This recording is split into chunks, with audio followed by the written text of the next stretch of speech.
O movimento da missão integral da Igreja se consolidou do ponto de vista conceitual no século XX no movimento de Lausanne em 1974, mas apenas se consolidou, ele vinha crescendo na consciência cristã, especialmente nas lideranças mais reflexivas e que entendiam que o compromisso com o Evangelho demandava implicá-lo e vivê-lo nas mais variadas dimensões e em solidariedade com as mais diversas condições humanas.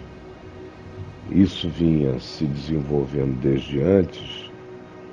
Na Alemanha tinha havido um congresso anterior, onde já havia uma sinalização conceitual quanto a este fato, mas foi aquela liderança mais reflexiva do mundo cristão de 1974, com boa participação também e influência positiva de pessoas da América Latina, que chegaram àquela síntese óbvia, absolutamente do Evangelho, e que a missão da Igreja, para ser inteira, para carregar alguma completude, não podia ser uma missão apenas de verbalização da palavra, mas ela precisava ser de encarnação,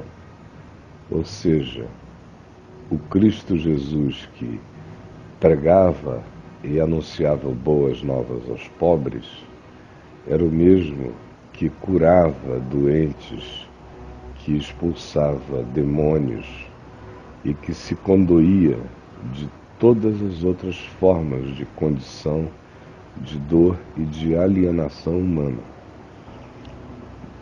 O Pacto de Lausanne, assim chamado, carrega esses conteúdos com clareza límpida e simples. Eu tive acesso ao que tinha acontecido em Lausanne, embora eu não tenha ido. Eu estava com apenas 1 ano de convertido quando aconteceu o evento, mas eu tive acesso imediato, porque muitos dos que me precederam no Senhor e me fortaleceram na fé, na caminhada desde cedo, tinham ido. Entre eles, o reverendo Antônio Elias, o reverendo Davi Glass, o pastor Alcibiades Pereira Vasconcelos, vários com quem eu tinha convívio próximo, intenso, familiar, eu diria íntimo, começando do meu pai e em não menor intensidade comigo. Então foram eles os meus mentores iniciais sobre o processo. Logo a seguir, conquanto isso fosse algo que tivesse empolgado o mundo cristão reflexivo e piedoso em toda a terra, no Brasil, no entanto, era considerado algo de elite. Isso em relação aos que sabiam do que tinha acontecido em Lausanne. Porque a maioria absoluta e esmagadora nunca sequer ouviu falar no assunto.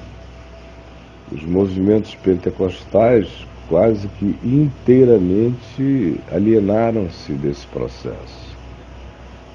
Os movimentos históricos viam isso com muita suspeição, estavam ainda traumatizados com movimentos pré-golpe militar de 1964, que se vinculavam ao que vinha dos Estados Unidos com o nome de evangelho social, era como chamavam à época. E isso também vinha carregado do que os históricos consideravam liberalismos, de modo que Lausanne caiu numa terra de ninguém durante muito tempo. Eram poucas as pessoas no Brasil que sabiam, na década de 70, e eu creio que os seus melhores representantes aqui, do ponto de vista da verbalização, vinham da ABUB, da Aliança Bíblica Universitária do Brasil. Foi na ABUB que Lausanne, com seus conteúdos, encontrou o seu ambiente imediato mais fértil. Por isso foi também na ABUB, no final da década de 70, que começou a haver uma articulação, isso em razão de alguns congressos da ABU, e congressos nos quais os temas de Lausanne foram debatidos. Foi nesse processo que eu entrei. E aí já éramos Valdir Steuernagel, Dieter Breppel, Robson Cavalcante, Marcos Gilson, alguns daqueles que eram líderes do movimento da ABU naquele tempo. O Robson já não fazia parte do movimento do ponto de vista do vínculo institucional, mas fazia parte dele de modo emocional e fraterno, completamente. Foi ali que nós começamos a conversar sobre fazermos uma jornada de Lausanne juntos aqui no Brasil. E saímos de lá, fizemos alguns encontros, ou nos encontramos nos encontros que naquele tempo havia, até que nós mesmos fomos fazendo a fomentação de encontros. E aí o Osmar Ludovico estava intensamente presente, o Keio Assa muito envolvido e um mentor histórico extremamente útil acerca do processo, e alguns outros foram chegando e foram sendo informados, foram aderindo e ficaram. Na década de 80, eu creio que foi ela a que trouxe a tentativa de maior enraizamento do movimento da Missão Integral da Igreja, do Pacto de Lausanne, para o Brasil. Porque, além dos eventos que a ABU ainda fazia, ela foi diminuindo devagar a intensidade ou a grandeza daqueles eventos, outros foram surgindo. E, dentre esses outros, havia a VIND, Visão Nacional de Evangelização, que eu havia criado no Amazonas em 78, já sobre essas bases do Evangelho integral. E havia também um grupo que era patrocinado pela CEPAL, chamado SET, que era um serviço de apoio aos estudantes de teologia no Brasil, que tinha pessoas cada vez mais engajadas, e outros grupos e indivíduos espalhados começaram a se ajuntar. Os eventos da VIND cresceram imensamente na década de 80, vinham pastores de todos os grupos denominacionais, e a temática em torno da qual os livros que a gente publicou à época bem revelam isso, mas as temáticas eram aquelas da manifestação integral do Evangelho. Bom, na década de 80, com a transição do governo militar para democracia incipiente, E para tudo isso foi uma década muito intensa, muito rica.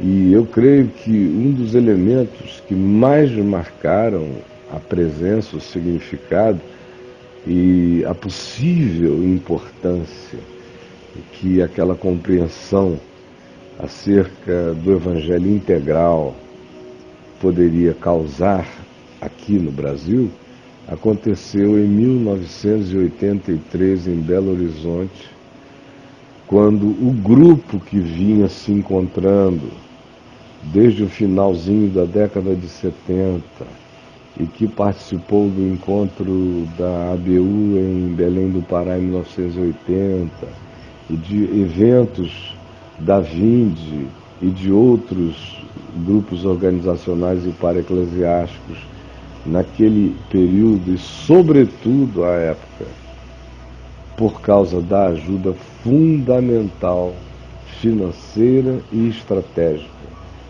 que nos foi concedida pela Visão Mundial, cujo presidente no Brasil era o Manfredo Greland, que viabilizou a possibilidade de encontros dessa liderança, do fomento desse processo, e por fim viemos a realizar o que eu considero até hoje ter sido um dos encontros mais sérios, não só no Brasil, mas no planeta. Depois de 1974, depois de Lausanne, foi o que realizamos 9 anos depois de Lausanne, em Belo Horizonte. Em Belo Horizonte, porque lá era a sede da Visão Mundial e era dela que nos vinha o apoio estratégico para realizar aquilo tudo.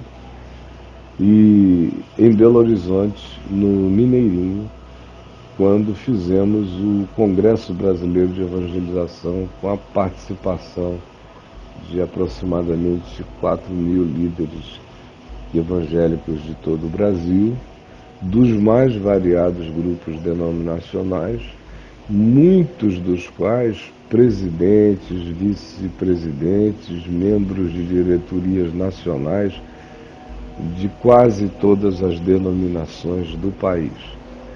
O nível de representação no evento nunca teve nada semelhante, jamais. Digo, de representação de pessoas com poder de difusão e de decisão dentro daqueles grupos. Foi um dos momentos mais ricos de tudo que se possa chamar história do protestantismo ou história evangélica no Brasil. Todos estavam lá com um bom coração e com uma vontade nunca antes vista de que alguma coisa madura, profunda, sólida acontecesse no Brasil. O que se seguiu na década de 80 teve na Vinde o seu principal promotor. Eu viajava o Brasil inteiro 4, 5 vezes por semana em grandes eventos, e aonde eu ia fazia reunião com pastores. E o desafio principal era esse, de que a pregação e a proclamação da palavra fossem seguidos de todo tipo de sinal. Sinal sobrenatural e sinal de amor solidário e fraternal, de cura milagrosa, tanto quanto de curas de natureza social, de investimento na promoção humana, no estímulo a que as pessoas não só recebessem o socorro imediato, mas que fossem elas próprias preparadas, treinadas, condicionadas, equipadas para serem e fazerem provisão de si mesmas na vida, ou seja, era uma libertação de fato emancipadora, não era assistencialista sob nenhuma perspectiva.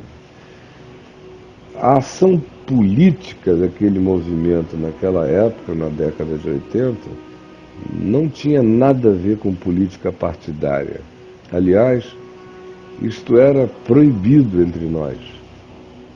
porque nós sabíamos que se partidarizássemos o processo, ele se fragmentaria por inteiro e era um contrassenso que a missão fosse integral e nós a partidarizássemos fazendo opções de natureza político-partidária. Então, na nossa compreensão, o que existia era o espaço político da manifestação profética, mas esse profetismo não se vinculava a nenhuma bandeira, a nenhuma ideologia, totalmente diferente da teologia da libertação, que tinha adotado o marxismo como chave hermenêutica para a interpretação da sociedade. E o movimento da missão integral da igreja não podia conceber tal coisa, porque a leitura que nós conseguíamos fazer e só até onde íamos era aquela que se concentrava na ação de Jesus, na ação integral de Jesus, na sua inserção, na sua encarnação no mundo. A década de 80 foi provavelmente, do ponto de vista reflexivo e do despertamento de uma quantidade enorme de movimentos de missão integral da igreja, a mais rica de todas. Porque, sobretudo, não valia a pena, era ponto pacífico entre nós, ficarmos nos reunindo para fazermos catarse solidária, sem nada fazermos de prático.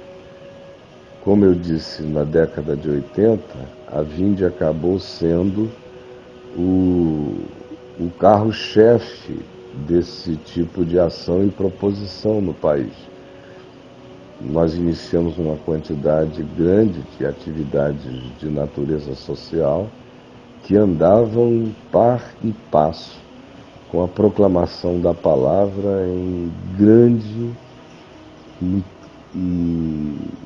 quantidade e com uma intensidade de anúncio enorme em todo o chão brasileiro.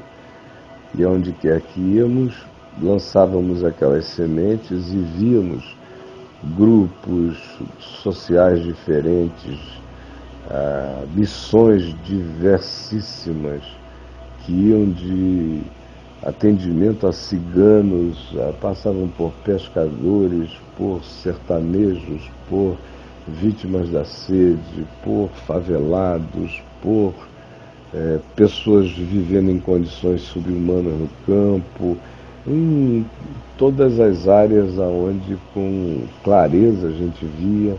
Surgiu um movimento nas prisões do Brasil de natureza integral, de anúncio da palavra e tentativa de socorro aos presos e às suas famílias do lado de fora. Havia uma multidão de aplicativos acontecendo no início da década de 80.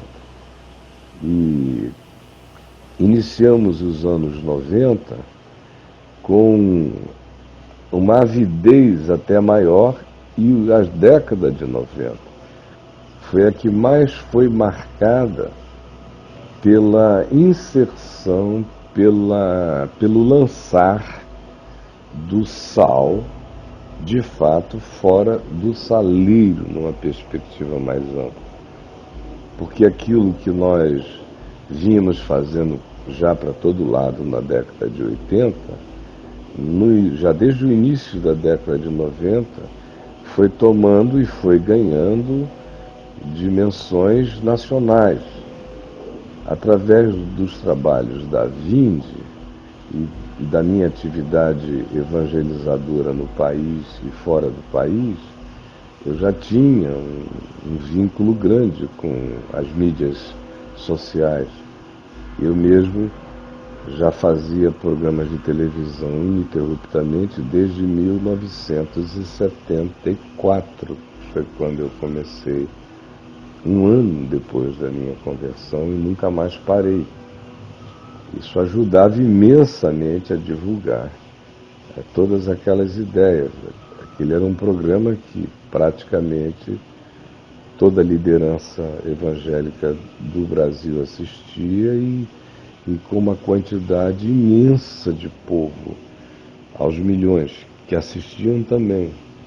Então era impossível que aquela semeadura não desse fruto numa época em que os corações ainda eram sinceros.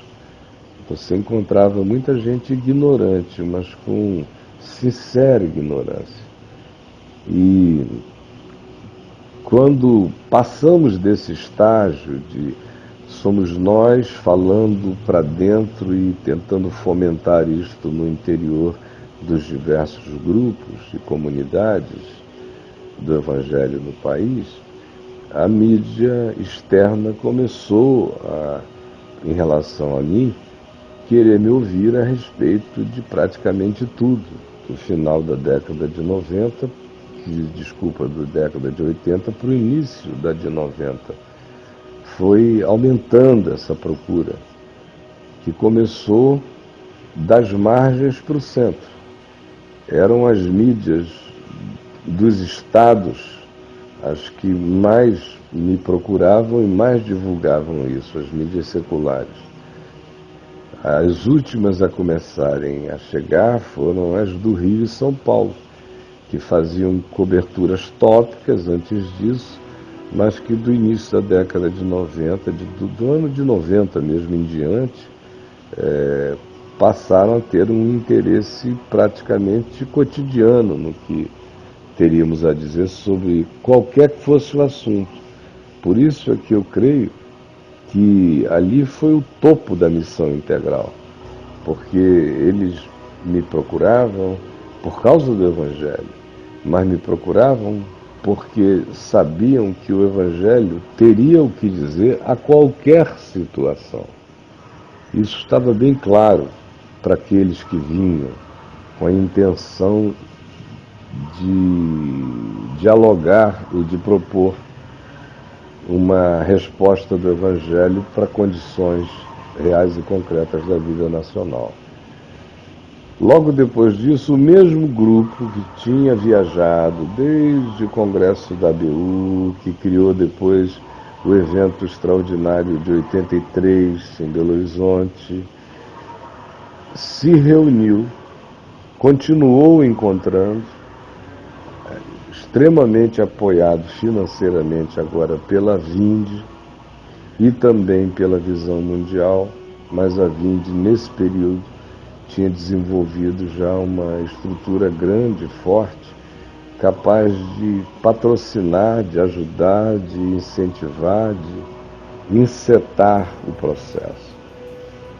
Então, aconteceu, depois de conversas e de consensos, a criação da AEVB, Associação Evangélica Brasileira em São Paulo, no início de 1991, mês de maio.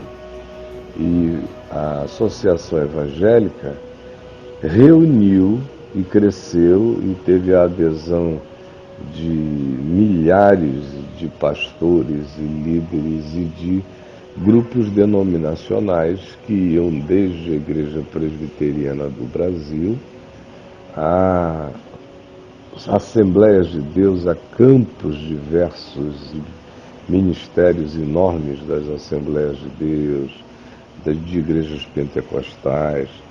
Os históricos praticamente todos vieram e a grande surpresa foi a grande quantidade de grupos e de lideranças e de denominações pentecostais. De modo que ela ganhou com uma rapidez imensa, uma validação de todos, e ela passou a ter uma cara na mídia. Eu já estava na mídia com regularidade, na mídia secular, então eu fui eleito presidente dela, e de modo que todas as vezes que eu falava na mídia, eu fazia alguma forma de referência ao significado daquele movimento que tinha na EVB a sua concreção. A essa altura, as grandes questões deixaram de ser aquelas vinculadas a se deveria ou se não deveria jungir e viver a prática do Evangelho com a proclamação da palavra e a ação de natureza social concreta. Isso já tinha entrado na cabeça das pessoas como algo que não merecia discussão, já era uma página virada, já era uma assimilação do ponto de vista, pelo menos da ideia, completamente feita. Não era como no fim da década de 60, início dos anos 70, onde essa era uma questão, e quem quer que abraçasse a missão integral, por muitos era considerado herege. Não, já tinha passado esse tempo. Agora a questão era a inserção do sal fora do saleiro. Foi quando eu escrevi, falei as palestras que viraram um livro com esse nome, Sal Fora do Saleiro, no início da década de 90. E tudo que fizemos tinha a ver com sal fora do saleiro, missão integral, enfim, todas as ações de estímulo a que essa igreja que estava começando a ganhar consciência de alguma coisa do lado de dentro se jogasse, se dispersasse, se semeasse no mundo nos mais diversos níveis de absorção cultural e de penetração nesses ambientes e nesses grupos e subgrupos e guetos diversos, levando a palavra. Então foi uma década rica disso. E eu creio que a Fábrica de Esperança, que foi uma organização criada pela VIM, Divisão Nacional de Evangelização, no Rio de Janeiro, em Acari, que era considerada a maior obra social não governamental da América Latina, não era só a maior obra social cristã, era não governamental, que atendia milhares de pessoas de faixas etárias diversas, com prioridade para crianças e adolescentes, aos milhares todos os meses. Foi um fenômeno de interesse público nacional durante o tempo em que ela existiu, até 1999. A fábrica era a grande simbolização daquele momento de ação social, de inserção social e de inserção cultural nos mais diversos grupos e segmentos sociais. Mas nesse mesmo período, algo corria paralelo. O que corria paralelo? Corria paralelo o ensino do Kenneth Reagan. Enquanto em 83 nós estávamos fazendo o que eu já narrei sobre a manifestação integral do Evangelho, aterrizavam aqui, no mesmo período, os discípulos que se tornaram os mais ferrenhos e os mais comprometidos divulgadores da teologia da prosperidade, da confissão positiva, segundo Kenneth Reagan. Logo depois, cresceu aqui entre nós o que na missão integral da igreja não era visto com bons olhos, que era o movimento de crescimento de igreja, que dava ênfase a fazer a igreja inchar e crescer, quantificar na quantidade, sem nenhuma ênfase na consciência, na conversão e nem na implicação do Evangelho na vida do convertido, levando-o para todas as dimensões da vida. Foi uma inversão total de perspectivas. O centro agora já não era o homem no mundo a ser alcançado. O centro era trazer todo mundo para dentro do ambiente físico do que se chamava igreja. E quanto mais pessoas fossem trazidas e esses templos crescessem, à semelhança do que se chamava à época, na década de 80, de a maior igreja do mundo, na Coreia, do pastor Paul Yong-cho, aquilo virou um modelo para esse pessoal. Então gente vindo em grandes hordas. A glória de Deus é que se tivesse uma igreja onde houvesse cultos de 5 horas da manhã até meia-noite eu não parasse. Essa era a ênfase, e gente chegando, e gente chegando, e gente vindo. Isso foi penetrado, esse movimento da quantidade foi penetrado pela teologia da prosperidade, da confissão positiva. Uma coisa e a outra foram se misturando. E foi quando, dos Estados Unidos também, alguns dos discípulos do Benihim começaram a vir fazer conferências aqui cada vez mais.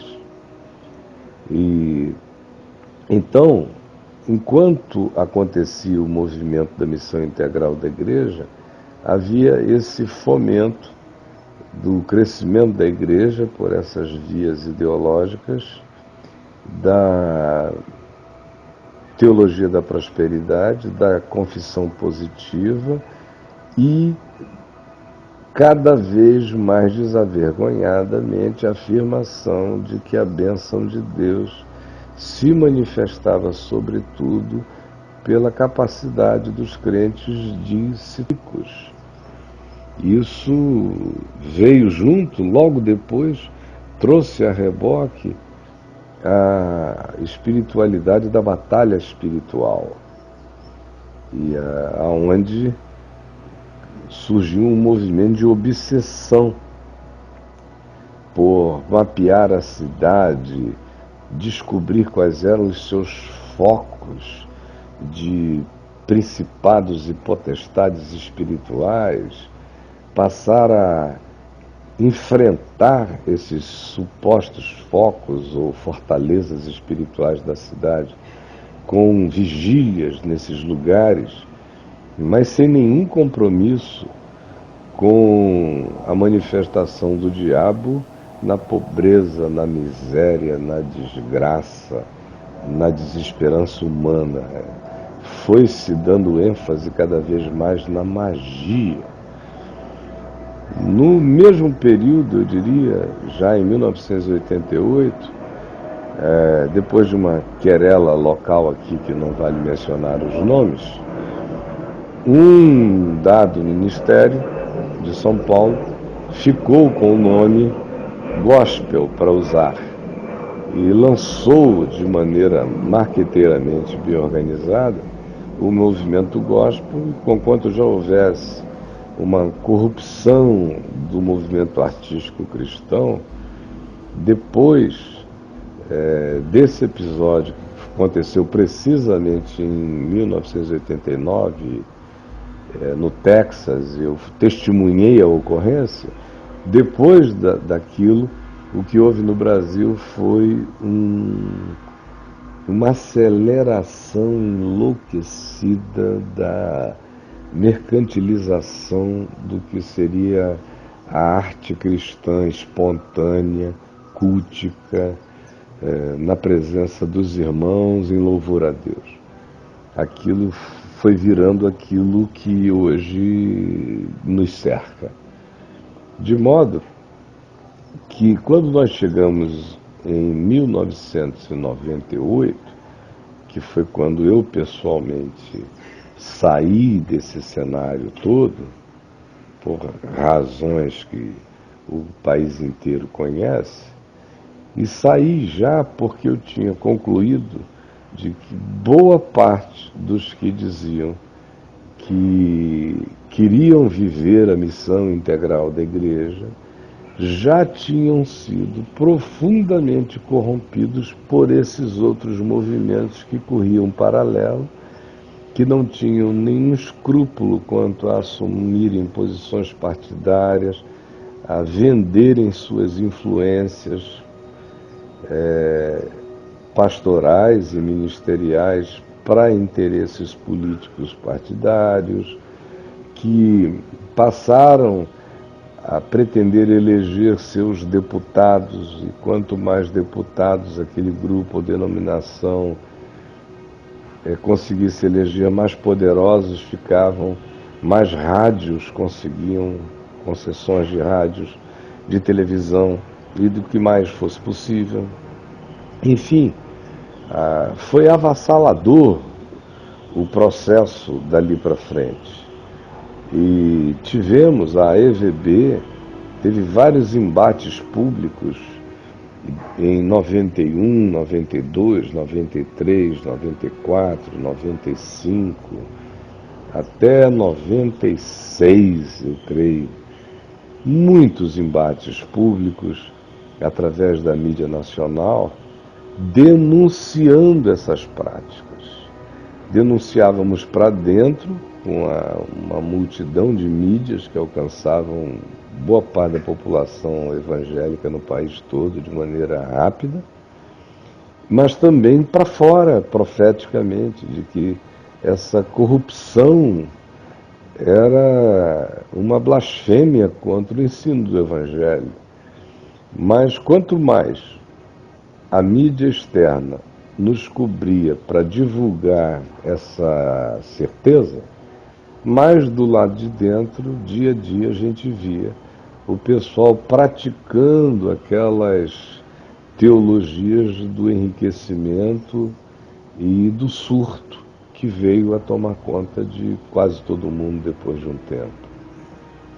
E esse é um histórico breve dos anos 70, 80 e 90 que eu fiz até aqui. Daí em diante, as coisas entraram num estado de caotização. Eu acompanhei e achei tudo absolutamente estranho. Não carregava o espírito daquela caminhada de Lausanne, nem um pouco, do que teologicamente nos alimentou na década de 70, nas décadas seguintes, década de 80, na década de 90, Lausanne no Brasil, como eu disse, foi sendo enfraquecido pelo rolo compressor desses outros movimentos. Isso mesmo aconteceu na Terra toda. O movimento chamado Movimento da Missão Integral da Igreja foi enfraquecido em todo o planeta Terra pelos mesmos agentes, pelas mesmas influências que o foram pulverizando no país. Quando eu saí da cena de 1998, 99 em diante, é impossível não admitir, não há nenhum narcisismo de nenhuma natureza nisto, que ficou um vazio imenso, que foi imediatamente ocupado por esses outros agentes e poderes. E em 5 ou 6 anos eles tinham criado uma metástase dessas ideias que foi penetrando tudo para todo lado.